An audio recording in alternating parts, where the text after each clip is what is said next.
Welcome back to the Whitmercast, a podcast by the John Whitmer Historical Association.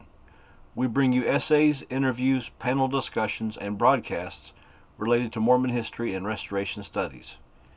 In this episode, we bring you a recording of a recent Author Meets Critics session from the 2025 JWHA annual meeting in Independence, Missouri. In this session, John G. Turner, author of Joseph Smith, The Rise and Fall of an American Prophet, is joined by David J. Howlett and Stephen C. Harper to discuss the book. You're in for a great conversation. If you'd like to join JWHA or visit our entire backlog of episodes and journals, go to www.jwha.info. With that out of the way, let's get started. All right, welcome everybody. Isn't this a lovely venue? This is really great. So, to start off today, first things first, we want to wish Steve Harper a very happy birthday. So, Steve, did I far right? His birthday today. Can't think of a better way to celebrate than having him up on an academic panel. So, he may disagree with that, but anyway, welcome everyone. The panel today is called Historians and Their Books, the latest scholarship on Joseph Smith. And we're here to discuss this book here by Professor John G. Turner. It's called Joseph Smith, The Rise and Fall of an American Prophet. And unfortunately, we can't sell books at this government site. It's just against the rules. So I would strongly urge you to order a copy on Amazon or to go to Benchmark Books in Salt Lake City. They have plenty of copies. It's really a wonderful book, as you'll learn today, and well worth your time. Our first speaker is Professor Stephen C. Harper at Harper University. He's a professor of church history and doctrine, and he's the author of an award-winning book on the first vision, or visions, plural, perhaps. Our second speaker is David J. Howlett, who's professor of religion at Smith College in Massachusetts. And he's also the author of an award-winning book on the Curtin Temple, the cultural history of the Curtin Temple. And then finally, our respondent today is Professor John G. Turner, professor of religion and history at George Mason University. And John is the author of an award-winning book on Brigham Young, Pioneer Prophet.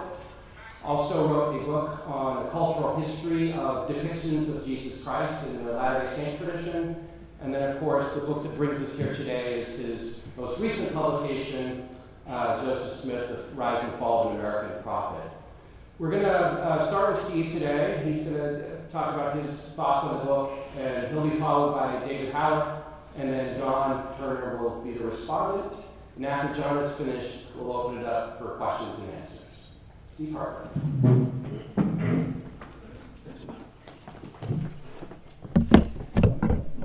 Thank you, Matt.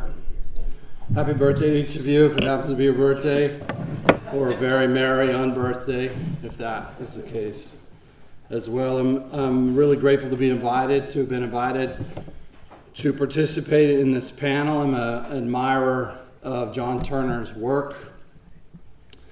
Matt didn't mention, maybe not because it's not so germane to this conference, but it seems like in John's spare time he wrote a terrific book on pilgrims too, and so I mean that I'm astonished at the output and the quality of his work.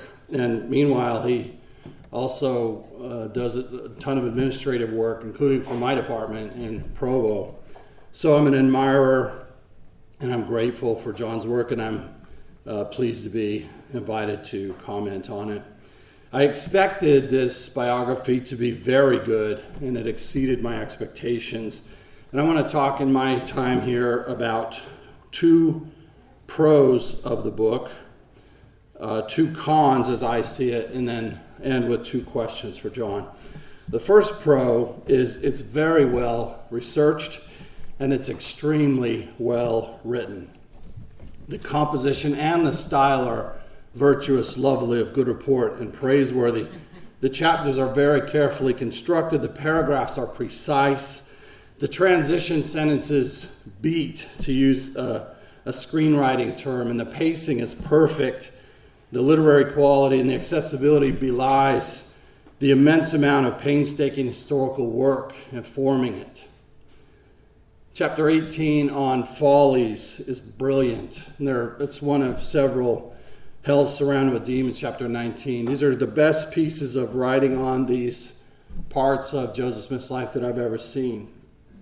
So the first con I want to mention is that in my judgment, John too frequently oversteps the bounds of what's known and sometimes fails to differentiate between the known and the unknown. Sometimes mistakes simple knowns as answers for complex unknowns.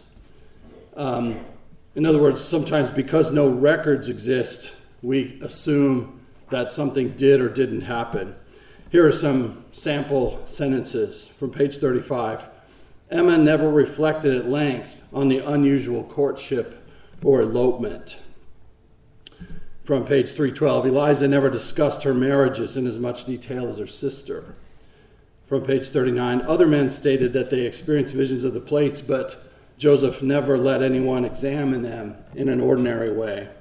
And that last never was especially irksome to me because, as you all know, records exist that Joseph let witnesses examine the plates in an ordinary way.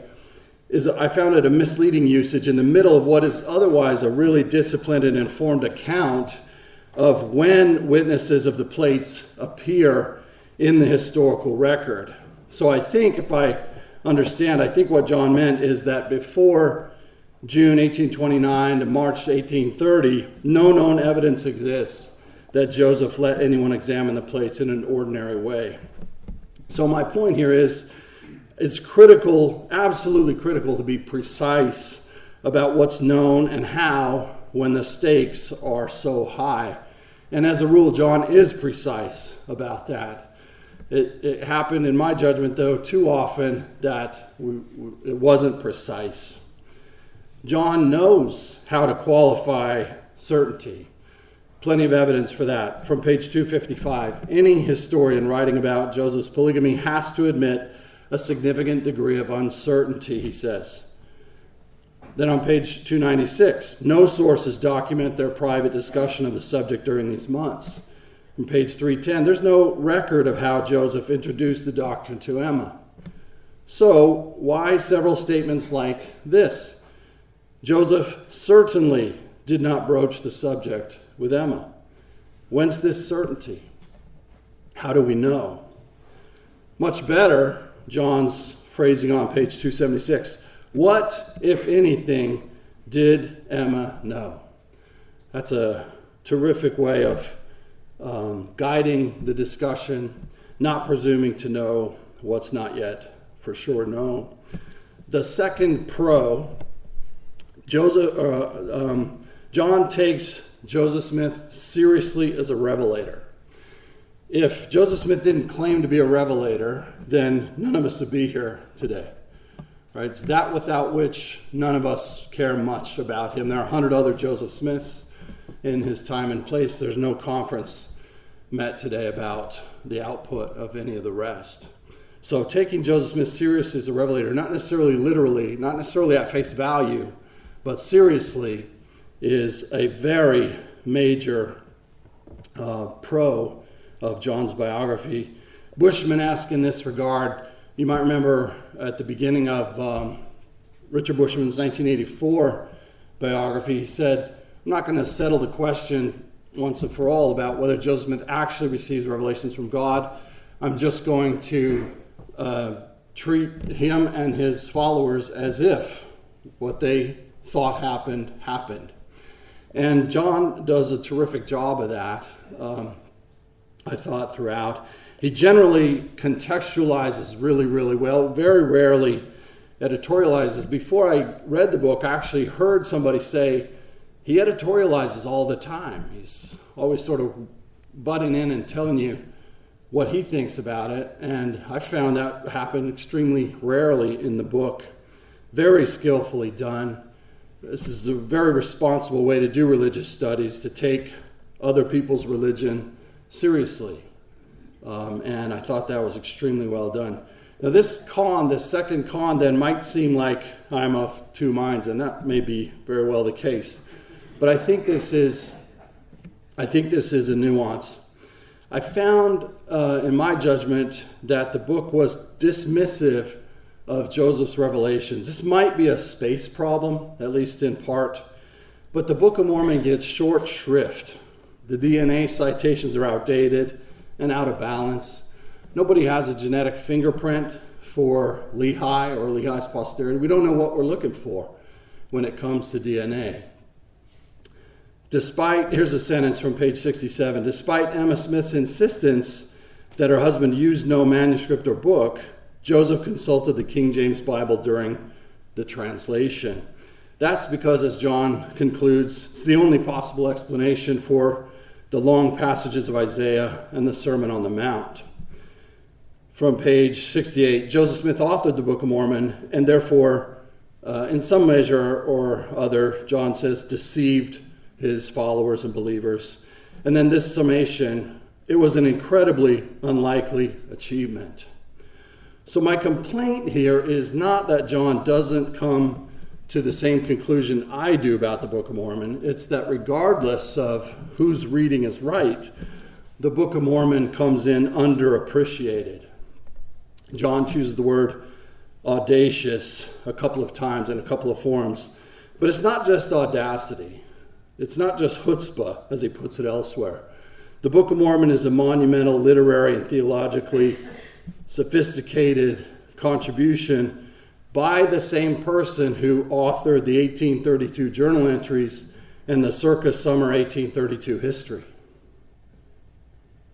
Campbell dismissed Joseph as an ignorant and impudent knave as ever wrote a book, as John cites. I'm not saying John's making that same claim. He's not just aping Alexander Campbell. He's giving us context, but keep in mind that that's how Alexander Campbell dismissed the Book of Mormon, right?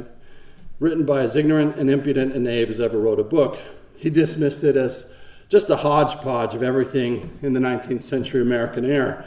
He couldn't believe Joseph was dumb enough to make Jews into Christians. Campbell didn't take the Book of Mormon seriously enough to understand that its title page tells its clear intent to convince everyone that the God of Abraham is the babe of Bethlehem, and that Jews were Christians who lost Christ, and that the Book of Mormon restores what was lost.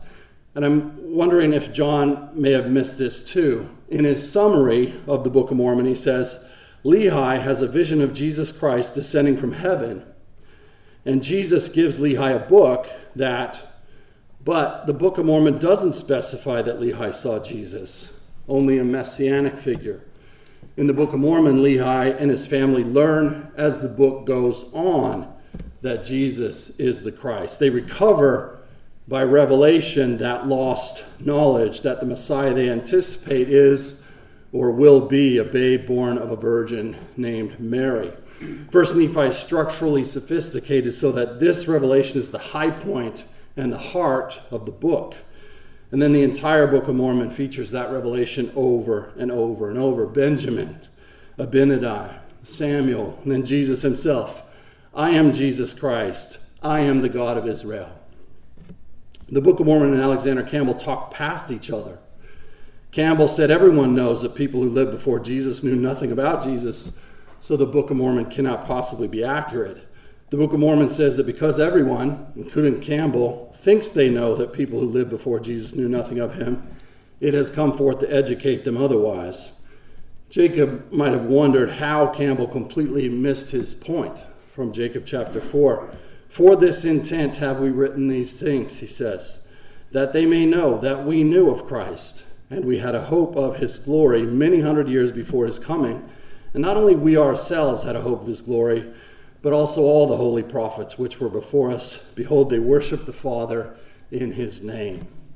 And then the very next chapter, as you know, Jacob 5, features an extended allegory, presumably composed and dictated by Joseph Smith, who did not borrow it from the Bible or any other known manuscript, and who never saw an olive tree in his whole life. So my criticism of Joseph Smith, The Rise and Fall of an American Prophet, is that, in my judgment, is too dismissive of Joseph's revelations, and that extends to the content of the Book of Abraham, and especially to my pet subject, the fullness or / exaltation revelations, as Richard Bushman called them, John is quite right at page 265 when he says Joseph thirsted for eternal glory and power. But what's missing is a sufficient analysis of those terms, those very terms, glory and power.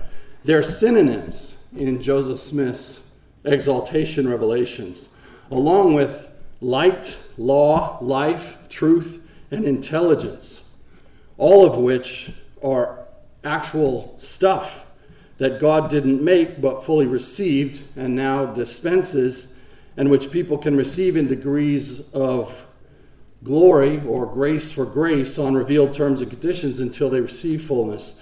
John, to be sure, he highlights these revelations, 76, 88, 93, 121, and 132, the sections of the Doctrine and Covenants, but without plumbing their depths, including the profundity of power in Doctrine and Covenants, section 121, in the wake of Missouri power struggles. He does a brilliant job of setting forth the Missouri power struggles and Joseph Smith's role in that. But the resolution of that plot comes in that dungeon in Liberty when Joseph gives us Doctrine and Covenants, section 121, a meditation on power that's pretty profound, more profound than I think the book suggests.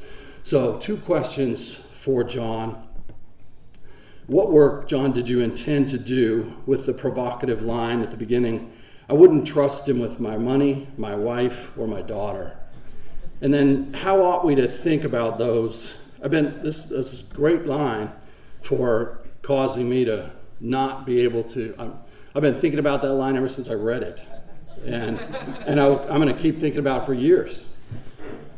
And then, of course, thinking about it in terms of everything else that's said. So it does work, and I'm curious if the work it does for me is what John intended to do or something other or more. How ought we to think about folks who did trust him in those very ways and with their own lives? Emma, Elizabeth Ann, Noel Whitney, Lydia and Edward Partridge, Martin Harris, etc. Thanks very much.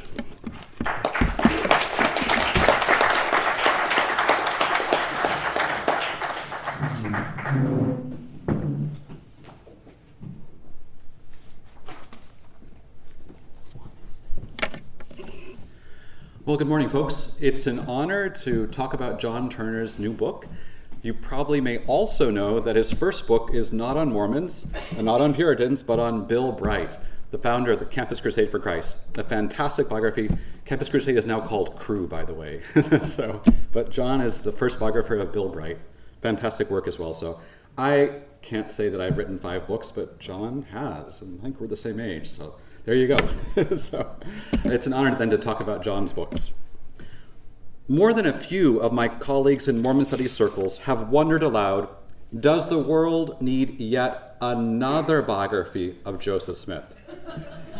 In the last 23 years alone, historians have written at least 6 major biographies about Joseph Smith. Remember Robert Remney's forgettable biography in 2002? Then there's Dan Vogel's 2004 biography. There's Bushman 2005. There's Van Wagener 2016. Bradley Evans 2016. And again, Dan Vogel 2023. Okay. And then, of course, you have all the published, nearly all the extant writings in more than 24 authoritative, painstakingly footnoted volumes in the Joseph Smith Papers Project. Given this, what new perspectives could be offered on Joseph Smith? John Turner takes this question not as a reason to dissuade himself from the task, but as a challenge.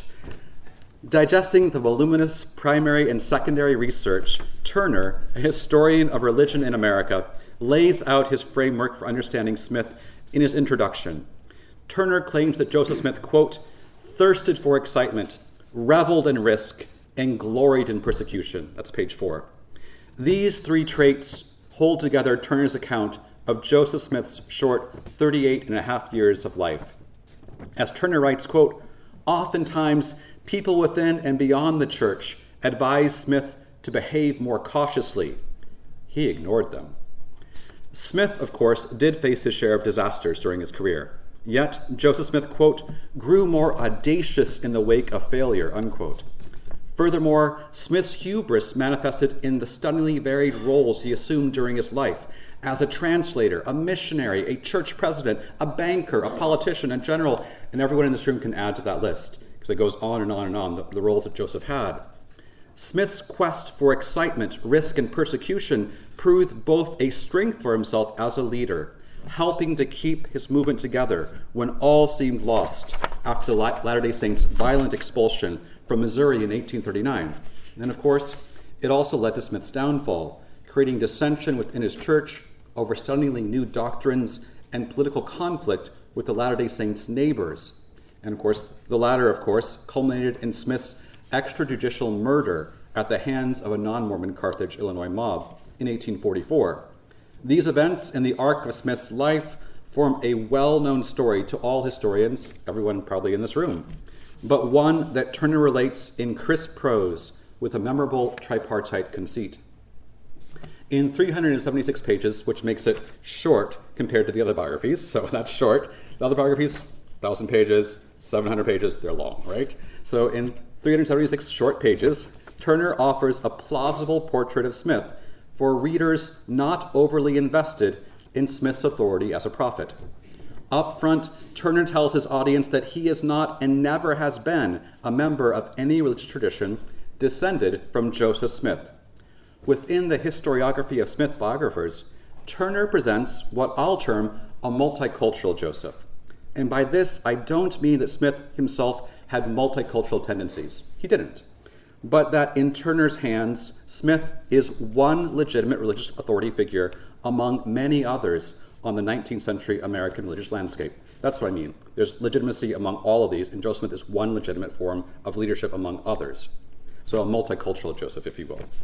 So, in doing so, I want to also mention Turner portrays Smith more as the pious fraud that Dan Vogel presented in his two massive biographies of Smith, rather than the rough-hewn prophet with exclusive sacramental and sacerdotal authority that Richard Bushman created in his equally weighty 2005 tome.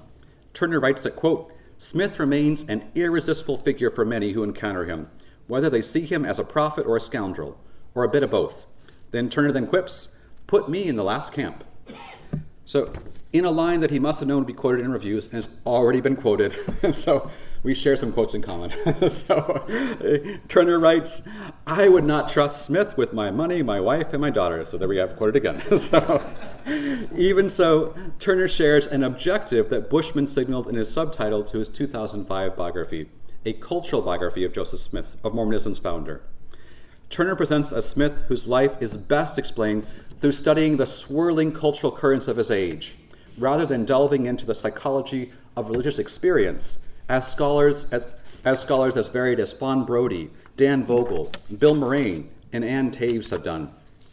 And rather than question Smith's sincerity, as some historians have parsed in their own writings, Turner is much more interested in what Smith did and the cultural effects of Smith's actions. Turner portrays Joseph Smith as a historical figure who, like, quote, Benjamin Franklin and Andrew Carnegie, engaged in constant acts of self-creation, unquote.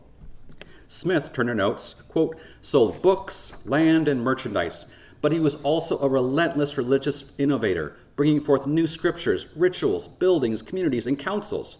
In short, Joseph Smith made himself into a Latter-day Saint prophet. As a self-made prophet, Smith was less in the business of creating archaeological restorations, for all Smith's talk of bringing back the ancient order of things, than he was in the occupation of a moderately successful eclectic artist, in the sense, taking the shards of the past and the present and making them into a strikingly new bricolage. Bricolage, the art of taking found things, putting them together.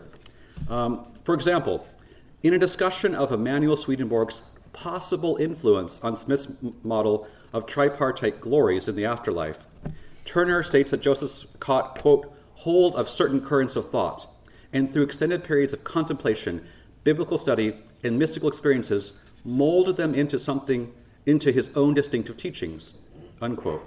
Smith, too, was constantly creating ever new offices, rituals, and powers, a project that remained in constant revision even the last months of his life. Turner likens Smith's project to the American Masonry, from which he drew no small share of inspiration, in his last few years. Once one reached the rank of Master Mason, Turner notes, quote, there were always possibilities for further advancement in a whole panoply of auxiliary degrees, unquote. Similarly, quote, Joseph introduced additional priesthood instruction, rites, and degrees. Joseph's enthusiasm for ritual was never sated, nor was Smith's enthusiasm for power easily quenched. This last point comes into sharp focus in Turner's section detailing Joseph Smith's practice of polygamy. We have to talk about it, right? So, historians like Lawrence Foster and Samuel Brown situate Smith's polygamy within the currents of antebellum American religious speculation on life after death and the attainment of millennial life in this world. Turner takes a much more straightforward approach and sees Smith's polygamy growing out of his affair with Fanny Alger in the mid-1830s, and thus Smith's polygamy offers legitimacy for his plural unions in the 1840s that his earlier affair lacked. But more than even this, Turner lays it on one simple fact. Joseph Smith, his doctrine of polygamy, comes out of his reading the Bible and wrestling with the texts around Abraham, Jacob, David, Solomon, and other patriarchs who had many wives. Turner, using the primary sources unearthed by historians like Todd Compton, Gary James Bergera, Catherine Danes, Laurel Thatcher Ulrich, Brian Hales, Craig Foster, Lawrence Foster, Newell Bringhurst, and others in this room, so leaves open to what extent Smith had sex with those to whom he was sealed, but provides adequate evidence that Smith had brief, intimate relations with at least some of the women to whom he was sealed in eternal bonds. Turner affirms that Smith, quote, lusted for kin, as Richard Bushman once put it, but additionally, Turner asserts that Smith, quote, also thirsted for eternal glory and power. And so Stephen mentioned this quote again, so I'll go further on that bow. As Turner notes, Joseph had, quote, little relationship, sexual or otherwise, after the sealings to his polygamous wives, making polygamy more about Smith's pursuit of power, that's both earthly power and eternal power, rather than about his plans to secure bonds of kinship among his followers. And compare that with Samuel Brown's account. As Turner quips, quote, polygamy was a principle without a plan, other than its rapid expansion. So Turner's really good with quips like that all throughout the book. It's very, very readable and memorable in that way. Smith's headlong pursuit of polygamous marriages underscores Turner's risk-taking portrait of Smith all the more. Quote, Joseph, it turned out, loved living dangerously. So in that sense, Turner is no apologist for polygamy. Even so, most readers will be struck by Joseph Smith's avuncular nature in Turner's account. Quote, if you showed up at his door and needed a bed for the night, Turner writes, you could have it, and a hearty breakfast, and Smith would enliven the conversation with his humor and good cheer. In Turner's portrait of Smith, there is some truth to the friendly, good-natured Joseph portrayed in LDS historic sites films. Yet, there's also a distinctive difference between the two jocular Josephs. In Turner's reading, Joseph Smith even jested about what some of his followers then and now would regard as sacred foundational facts of divine human interactions. For example, Turner claims that Joseph joked with his father and Joseph Knight as he revealed details about the Book of Mormon plates.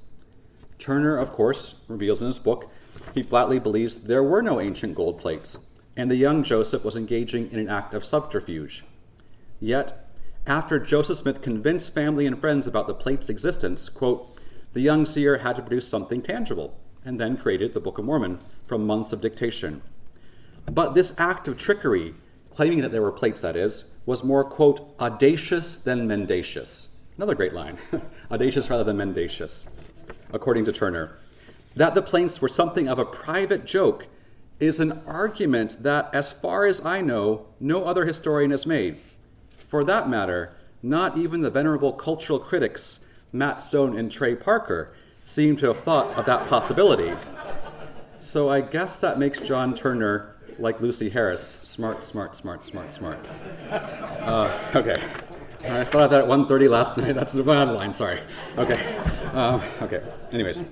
Here, I want to ask Turner, though, a question about this. I want to ask Turner if he sees Smith in the same way that the archaeologist Michael Coe famously conceived of him, the shaman who fakes things until he believes them. Is that what he means when he suggests that Smith jested with his father and Joseph Knight about the plates? In his introduction, as I've already mentioned, Turner signals that he is less interested in Smith's sincerity than his actions. But questions of sincerity are part of the progression from faker to prophet, from insincere to sincere. So I want to know that what's going on there. I also want to press Turner about Smith's jesting. Joking, even private jokes, can have many purposes beyond one's own amusement. Jokes can be forms of protest. Jokes can be social commentary. Jokes can be weapons of the weak, as political scientist James Scott famously termed them. Does Turner see anything deeper in Smith's joking beyond a personal propensity to jest with people about just about everything? Finally, I want to end by saying that reviewers are wont to highlight only the things that they themselves find interesting. I remember my mild exasperation myself of reading reviews of my first book and thinking, no one's getting the main argument. It was right there in the introduction. No one's reading it. But what reviewers were doing were basically looking at things that interested them and commenting on them. And I was like, it was right there. And they missed it. So my question for John is this.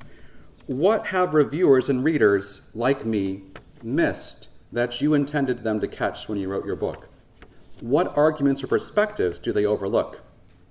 I'll end with that broad question and thank Turner for a wonderfully written, eloquent account of Joseph Smith's life.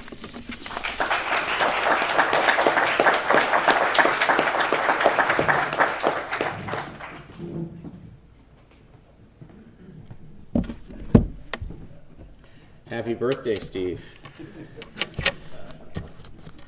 This is a blue shirt panel. I was so pleased that my fellow panelists all decided to wear blue shirts. It's the only reason I put the jacket on. I don't know. I just thought we were a little excessive. Thank you all for coming, and thanks so much to David Howlett and Stephen Harper for their kind and engaging comments. So I can now take the rest of the morning in responding to them. They covered a lot of ground, so I'll pick out a few things to respond to, and then the plan is to have lots of time for questions from you. So I like the way that Steve suggested that sometimes I was very precise about sources and evidence, and sometimes I was a bit less precise. And I'm sure I'm guilty in some of those instances. I think partly it's true. There were times at which instead of saying, Emma never shared her feelings about that, I probably should have said, there are no sources that reveal to us, Emma's reaction to a given development. I think probably some of those nevers, they just reflect my own frustration that we don't know more about the way that Emma experienced these episodes in Joseph's life. I thought I would respond to the issue of the 8 witnesses. So I suggest that Joseph never showed the gold plates to anyone in an ordinary way. And if I understood you correctly, Steve, you object because we have this account from the namesake of this conference and 7 other people that they handled the plates in a very ordinary way, and they hefted them, and they were almost as heavy as one of the volumes of the Joseph Smith Papers Project, and they could see the engravings on them. And if I recall, John Whitmer said in 1835, according to Oliver Cowdery, I forget exactly which meeting it was that year, but John Whitmer said, no one who had common sense and common reason could doubt the existence of the plates, because we've testified that we handled them. So I would just say that in my reading, the statement of the 8 witnesses is an important piece of evidence, but I don't see it as an account of men handling an object in an ordinary way. Rather, I think there are, in addition to the witnesses themselves, there is Joseph's account of the experience, in which he and the others went to a grove of trees that the family had used as a place for secret prayer. According to Lucy Macksmith, Joseph had been instructed that the plates would be carried there by one of the ancient Nephites. So I think that's a clue to us. This is not an ordinary examination of an object, the way that we can examine books or that program or something like that. I'm not saying that therefore we should dismiss it, but I do understand it as an extraordinary event. Secondly, on the matter of the Book of Mormon and Joseph's revelations, and whether or not I take them, I guess, sufficiently seriously, I will just point out that Steve did say, I'm going to quote him, I think precisely, that the pacing is perfect. So I think, had I done everything that Steve recommended that I might have done, I'm just going to say the pacing would have been less perfect. I do read the opening messianic vision in the Book of Mormon. I do read it as Jesus. Maybe I'm wrong about that. I would certainly concede that Steve and many people in the room know both the Book of Mormon and Joseph's revelations better than I do. I do think, in terms of the Book of Mormon,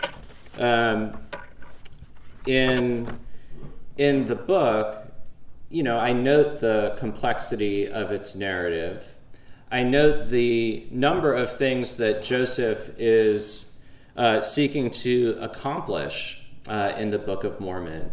An apocalyptic vision, elements of social protest, and most of all, a compelling portrait of Jesus Christ that I think both resonated in familiar ways to many readers, but was also strikingly original.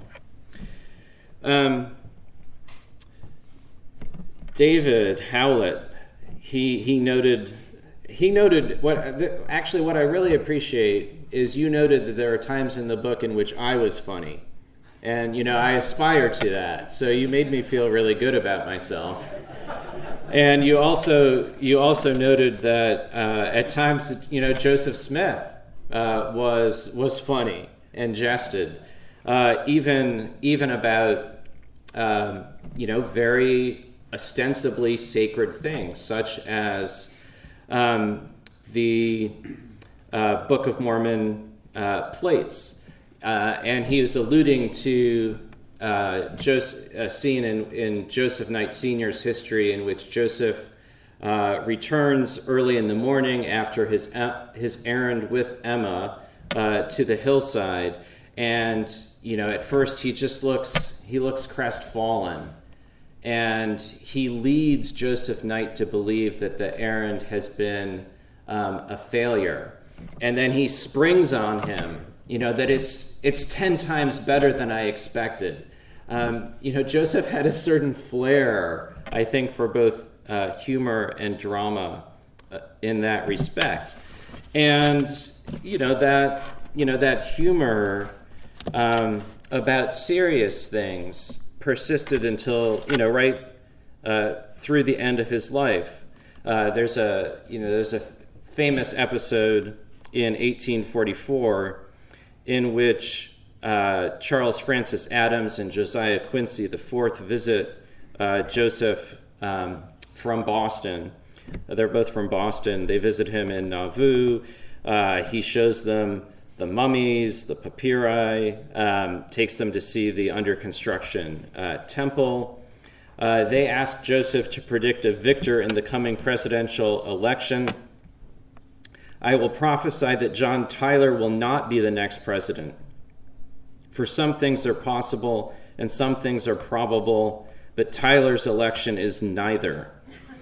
And then he suggested that as the saints grew in number, he, Joseph Smith, might one day hold the balance of power between parties, which would enable his election. He was a candidate for the White House at the time. Quincy, taking this kind of seriously, told Joseph that he already had too much power to be safely entrusted to one man. And Joseph partly granted the concern. In your hands, or that of any other person, so much power would, no doubt, be dangerous. I am the only man in the world whom it would be safe to trust with it. Remember, I am a prophet. And so I think what I would say is that I'm not, reducing Joseph to jesting. I think Joseph, and one way in which this really resonates with me is I like to make jokes about things. I like to find humor in things, but that doesn't mean that they're not important and that they're not serious. So I would say for Joseph to be able to employ humor, even about the Book of Mormon, does not mean that he did not have important theological and ecclesiastical work to accomplish with it. And the same was true throughout his life. Since you both mentioned that opening line that I wouldn't trust him with my money, my wife, or my daughter, I'll just say something about that. That's mostly a reflection of how much I like my wife and my daughter. I also like to point out that Brigham Young recorded, I think, in his diary in, I think, 1843, he recorded a dream in which he saw Joseph with Brigham's first wife in a carriage together, riding away from him. Now, I'm reading into it, but that sounds to me like someone who might have been worried about the fact that Joseph, on some occasions, not a lot of occasions, but on some occasions, he proposed plural marriage to the wives of associates. So I would just say pre-1841, I would have been happy to trust Joseph Smith with my wife or my daughter. I would have been a little cautious afterwards in terms of money. I don't think Joseph was a swindler, but I think he was bad with money and accrued debt. And if I'd given him money, it might not have been he might not have been a wise steward of it. But in terms of what I was hoping to accomplish with that line, I do think when one is writing an introduction to a book and one wants people to read it, you do try to grab people's attention with something provocative and maybe even entertaining. No doubt, it's also offensive to some people. One takes certain chances in life. So that's it by way of response. Thanks to both of you for being so generous with your praise and engagement. I appreciate it greatly.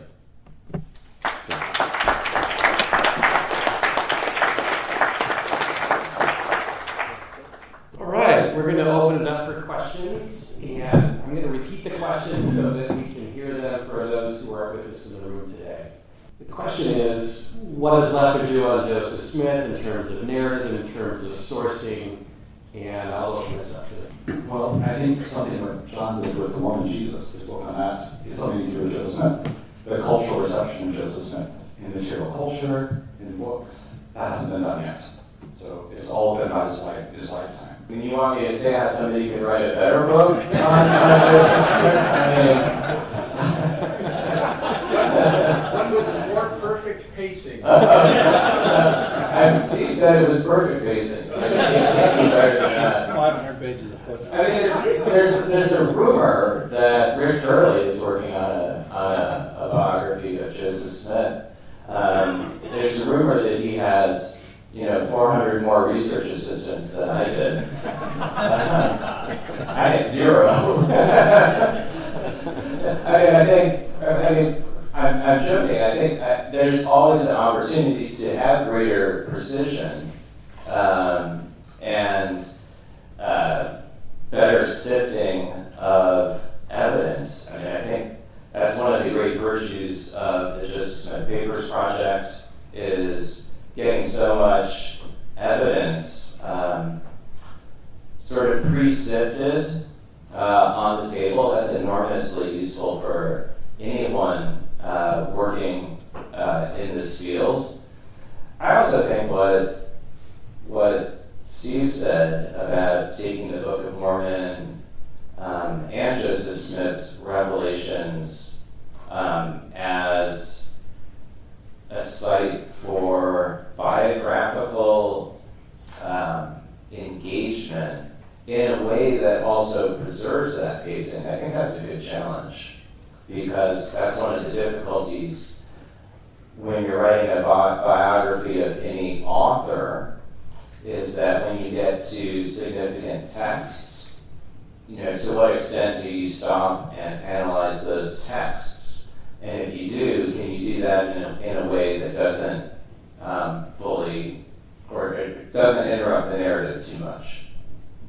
Well, that's your current pacing, not only of your narratives, but of generating books. We'll expect that from you soon, John. So I think that we're likely to see in the future more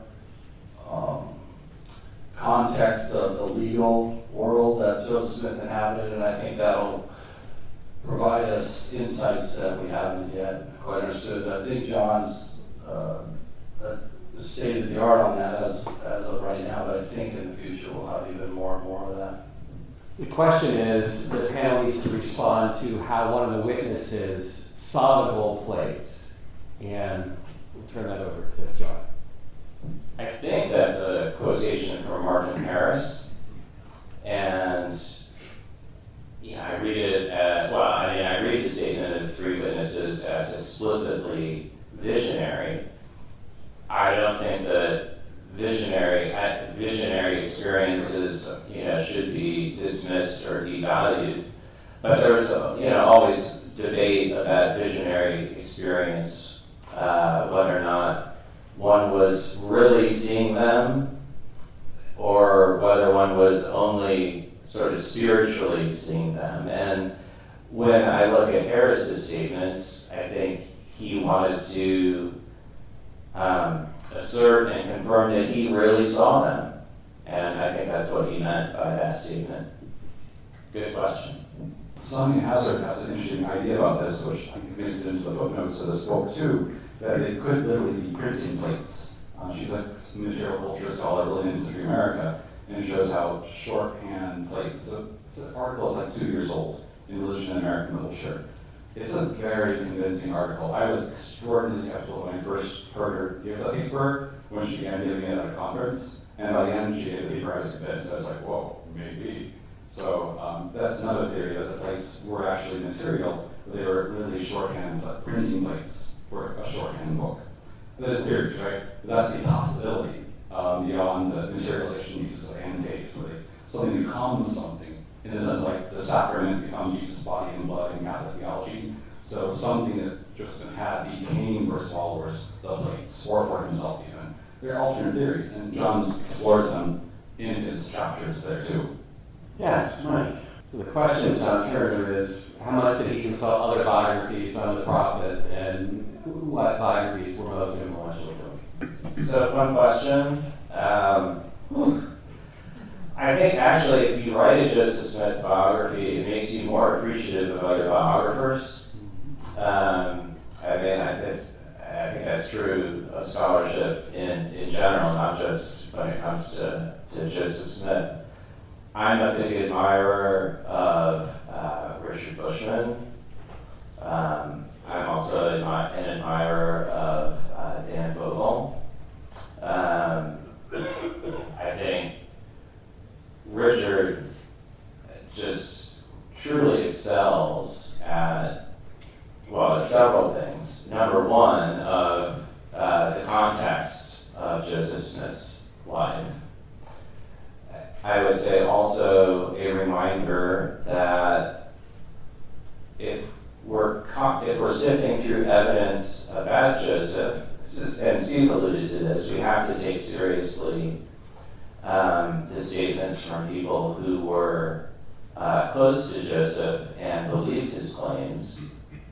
I don't think that necessarily means that predominates over all other evidence, but I think was very much a fair point. And also, it's beautifully written. Dan Vogel is just an indefatigable researcher. And, it occurred to me when working on this book that particularly before the Joseph Smith Papers Project, having resources like the Early Mormon Documents collection that he published and annotated quite a few decades ago, I mean, that's so valuable for scholars. I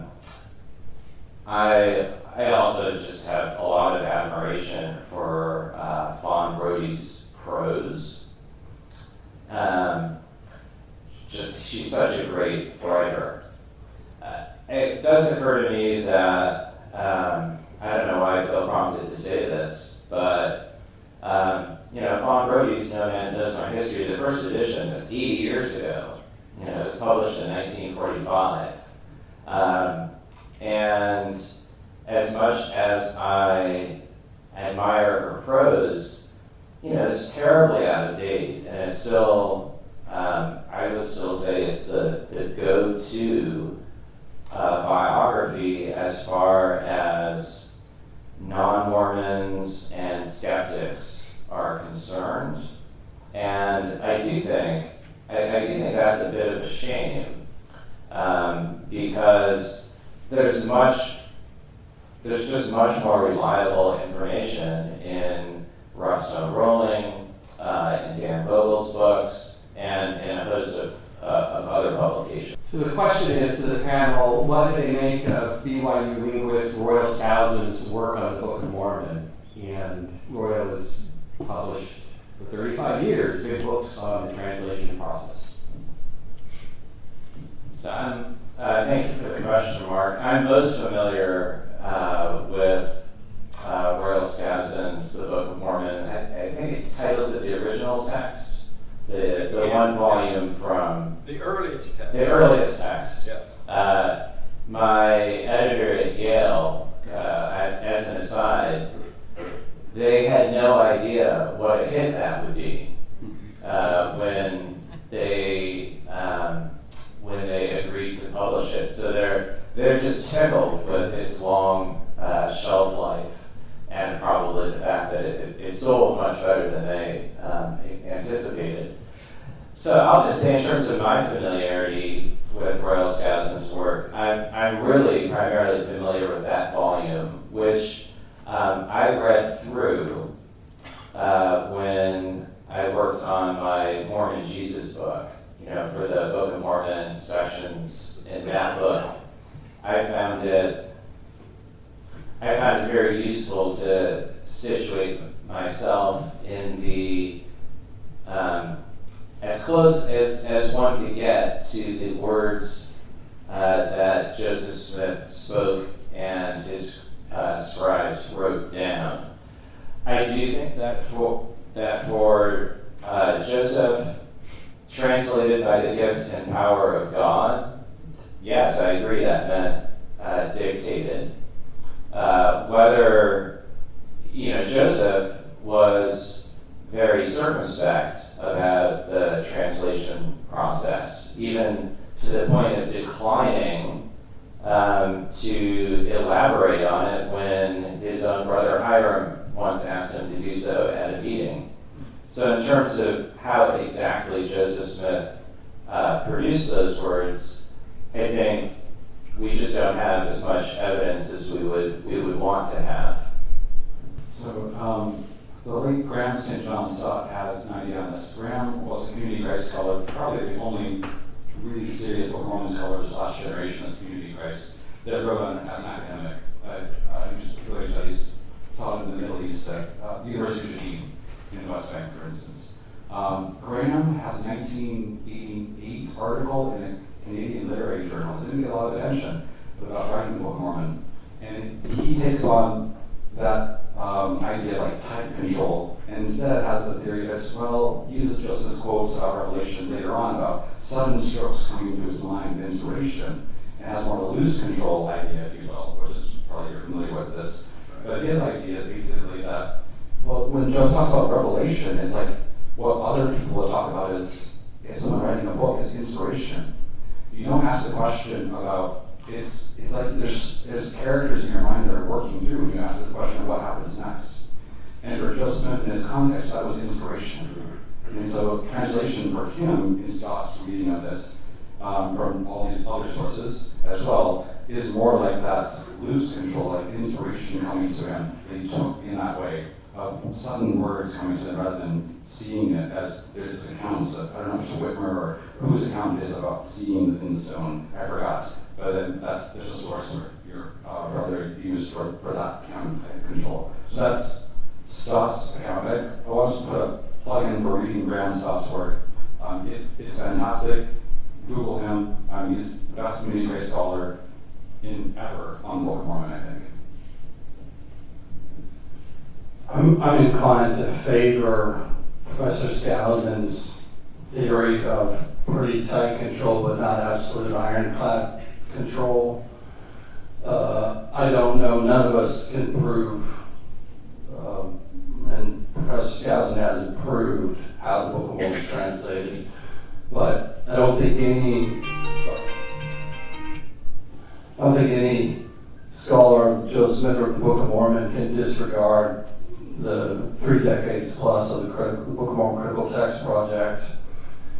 It makes it impossible to credibly just dismiss the Book of Mormon out of hand, or to say it's just simply explained by Joseph Smith's own mind for lots of interesting reasons. Matt Christensen is the editor of Royal's work as of now, so you might talk to him. He's got, right here, Matt, raise your hand. He's got better intel on this probably than anybody else in the room. Yes, Ganesh in the back. The question is, what is John Turner's hope for this book, and has he achieved it? I was hoping for early retirement. So, no, I haven't achieved that. In terms of more modest hopes, my wife Alyssa is my first reader on, maybe she might not be the first, but she's my most important editorial reader. And she liked it more than my other books. Now you might say, well, she probably didn't like the other ones. But she liked it. So, if I satisfy her, I'm already feeling pretty good.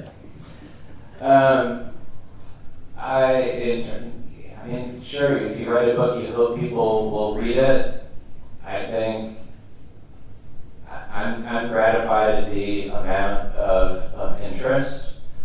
I love it when you don't expect, as a historian, you don't really want everybody to read anything and necessarily just agree with it.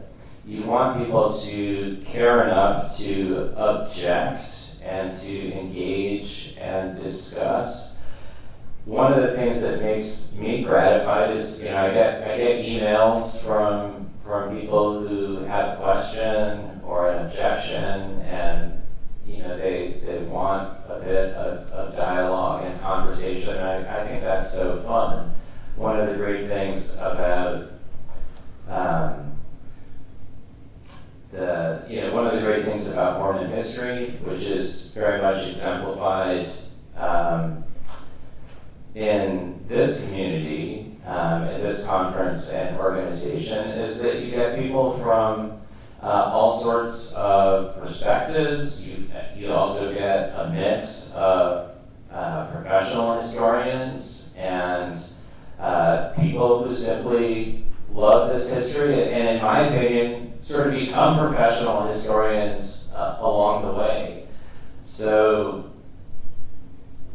essentially, I would just say that my hope was that people would engage it, and I think that hope is, that hope's been fulfilled. No early retirement, though. That's probably unlikely. Yes, gentlemen here. The question is, to what extent is the depiction of Jesus Christ in the Book of Mormon original or not original? Oh, it is strikingly original.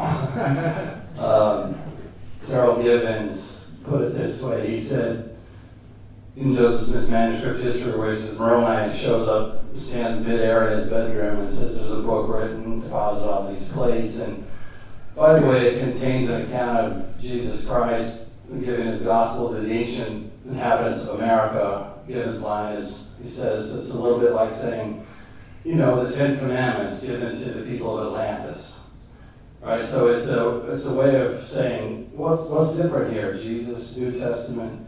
What's different here is the Book of Mormon is taking Christ and putting it in an entirely original context. It's completely different from what anybody had done before.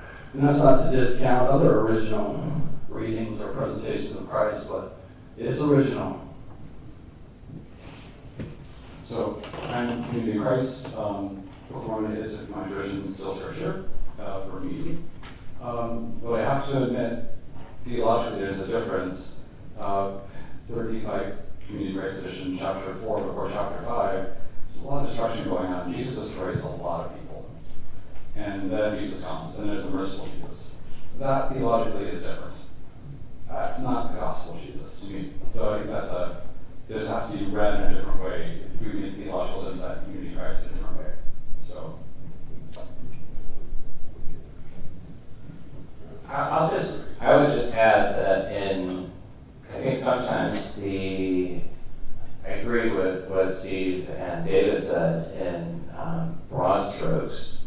I would also add that some of the smaller, more subtle differences could also be original in ways that I think have been engaging to almost 2 centuries of readers. So the fact that Jesus in 3rd Nephi requests and sort of instructs that the sick, the lame, and the children be brought to him.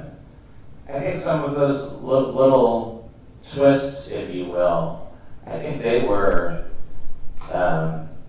of note to readers of the Book of Mormon. So I think some of those smaller things are original as well.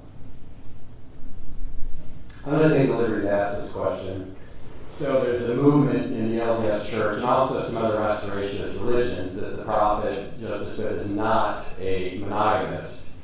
And I want to ask the panel what they see as the best evidence. Is or isn't, Matt? Excuse me, what did I say? He is not a polygamist. Thank you. So, thanks for that clarification. So, that Joseph Smith is not a polygamist. He was a monogamist, and I want to hear from the panel about what they think is the best evidence to refute that. Well, Joseph Smith was a monogamist until 1841. So, there's some truth to that statement. That's a fun question, and one thing I want to say as a preface is I think it's actually a good thing that people return again and again to questions that prompt historians to go back to the sources and document things that people might take for granted. I think that can be healthy. I'm not saying that necessarily in every instance people ask questions in necessarily good faith, but I think on balance, being pushed to document history is a positive. In terms of the specifics, I think the evidence for Joseph's polygamy is overwhelming. I see no reason to question the legitimacy of William Clayton's journal, which documents elements of Joseph's plural marriage in detail. I just can't fathom that William Clayton would fabricate a journal that makes him look like such a jerk. Why would he do that? It just makes no sense to me at all. I also think that I think there are a lot of other, I think there's a lot of evidence. I think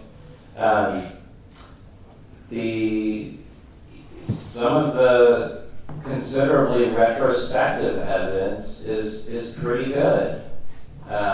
The Temple Lot testimonies of people like Emily Dowd Partridge. Those are not statements, or that's not testimony that just baldly defends and justifies Joseph. I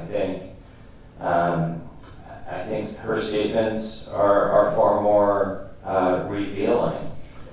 I think there's just lots of bits and pieces in Joseph's journal that was kept by his scribes, in Brigham Young's journal. I think there's a ton of supporting evidence, and yeah. We have about 5 minutes left, so this will be our last comment when we hear from David and John.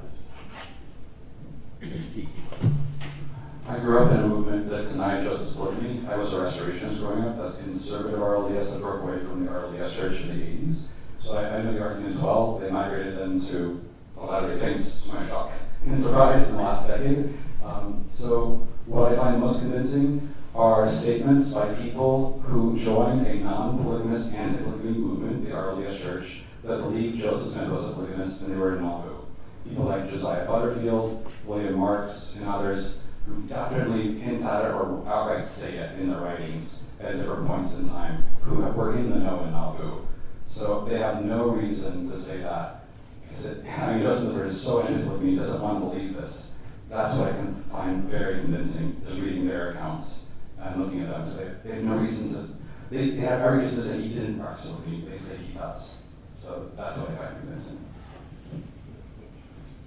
Yeah, the early evidence from advocates squares with the early evidence from antagonists, including the novel expositor, and it squares with the late reminiscent accounts. In other words, the evidence triangulates overwhelmingly, and the case against it is a conspiracy. It's explaining away one piece of evidence after another.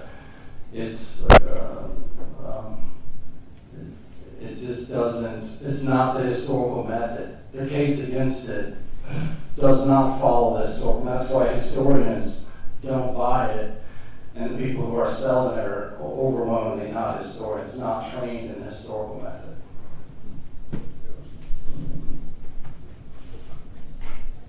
All right, we got about 3 minutes. Who can go quick? Okay, this gentleman get Peterson. The question is, with sources in Emma Smith, how could one say that Norse sources exist as opposed to you just never found the source? We'll let John be the last word. no last word on Joseph Smith. That's what I say in the conclusion to the book. We're never going to be done with him. I think in terms of, that's a good question. I think I would go back to the fact that as an author, sometimes you want to forthrightly sift through sources in a narrative. I tried to do that in the episode about Fanny Alger. But it's difficult because if one does that too much, again, that gets back to the issue of pacing. You can really easily gum up a narrative. I think, one of the other statements like this that you quoted, Steve, Joseph certainly did not broach the subject with Emma. I think we're talking about plural marriage. On that one, I'm pretty confident he doesn't broach it with her before May of 1843. And yes, you think it must have, you think somehow it must have come up in their private conversations, but I think Joseph doesn't take it upon himself to introduce the subject to her until that time. And I think sometimes as a writer, you simply indicate what you think is the case without doing all of the scaffolding that, of course, a lot of us are always looking for. Thank you, John and David and Steve, for an engaging panel, and thank you for being here and your enlightening questions. Let's give the panel a warm round.